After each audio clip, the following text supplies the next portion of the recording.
එහෙම විශේෂයෙන් පරිස්සම් වෙන්න ඕනි කියලා විදිහක් නැහැ. විශේෂයෙන් මේවා කරන්න හෝ විශේෂයෙන්ම නොකරන්න කියලා එහෙම කියන්න බෑ. අපි සාමාන්‍යයෙන් කියන්නේ IUI හරි මොකක් හරි ප්‍රතිකාරයකට පස්සේ ටිකක් සැහැල්ලුවෙන් ලොකුට මහන්සි වෙන්නේ නැතුව ටිකක් විවේකයෙන් වැඩිපුර ඉන්න කියලා. හැබැයි ඒකෙන් කියන්නේ සාමාන්‍යයෙන් එදිනෙදා කරන සාමාන්‍ය වැඩ කටයුතු වල නියැලෙන්න එපා කියලා. ඒ විදිහට නියැලුණා කියලා ප්‍රශ්නයක් වෙන්නේ නැහැ. දැන් IUI කියන ප්‍රොසීඩර් එක අපි කළාට පස්සේ ගොඩක් අයට තියෙන ප්‍රශ්න තමයි මේ ප්‍රොසීඩර් එක කළා ගියාට කමක් නැද්ද? බයිසිකල් එකක ට්‍රැවල් කළාට කමක් නැද්ද? බස් එකේ ගියාට කමක් නැද්ද? ඇඳටම වෙලා ඉන්න ඕනද? ඒ වගේ ප්‍රශ්න ගොඩක් අය අහනවා. එහෙම අවශ්‍යතාවයක් නැහැ. IUI ප්‍රොසීඩර් එකේදී වෙන්නේ ඇත්තටම ශුක්‍රාණු සාම්පල් එක මම කිව්වා කලින් වැඩසටහනේ කිව්වා වගේ ප්‍රොසෙස් කරලා ඒ හදන සාම්පල් එක අපි පොඩි කැතීට් එකක් මගින් ගර්භාෂය ඇතුළේ තැම්පත් කරන එක. මෙහෙම තැම්පත් කරන ශුක්‍රාණු විනාඩි 20ක් 30ක් ඇතුළත නාලවලට ගමන් කරනවා.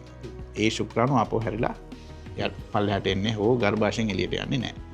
ඒක ඔබේ ඉරියව්ව හෝ කරන වැඩ අනුව ඒක වෙනස් වෙන්නේ නැහැ. මොකද අපි අර සාමාන්‍ය සෙක්ෂුවල් ඉන්ටර්කෝස් එකක් තිබ්බත් ඊට පස්සේ අපි අර විශේෂයෙන් පරිස්සම් වීමක් සිද්ධ කරන්නේ නැහැ. ඒ හා සමානම මේ කියන්නේ. පැහැදිලිව. සාමාන්‍ය සෙක්ෂුවල් ඉන්ටර්කෝස් එක වුණත් පැය භාගයක් ඇතුළත ශුක්‍රාණු ගර්භාෂයට නාලවලට ගිහිලා ඉවරයි. ඒකින්ද විශේෂ බලපෑමක් එකෙන් නැහැ. IUI එකෙන් පස්සේ සමහරට වෛද්‍යවරයා ඔබට යම් ප්‍රතිකාර ක්‍රම දෙන්න පුළුවන්.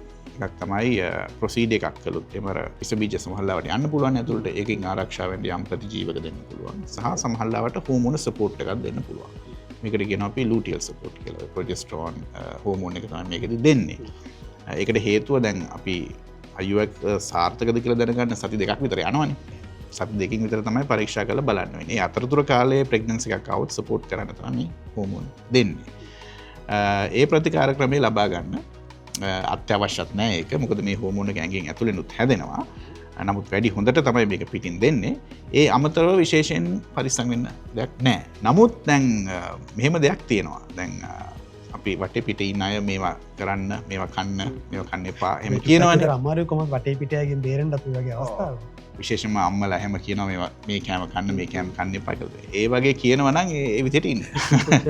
මොකද එහෙම ඒකට පිටින් ඉන්නකොට සමහරවිට ඒක සයිකොලොජිකලි බලපාන්න පුළුවන්. පැහැදිලිව මේ මානසික මට්ටමත් හොඳට තියාගන්න ඉතින් වැදගත් මේක. මට්ටම හොඳ තියාගන්න වැදගත්. නමුත් ඒක විද්‍යාත්මකව ලොකු මේකක් නැහැ. නමුත් ඔබ අර සැහැල්ලුවෙන් ඉන්න ඕන හින්දා ඒ කාලේ ඒ විදිහට ඉන්න.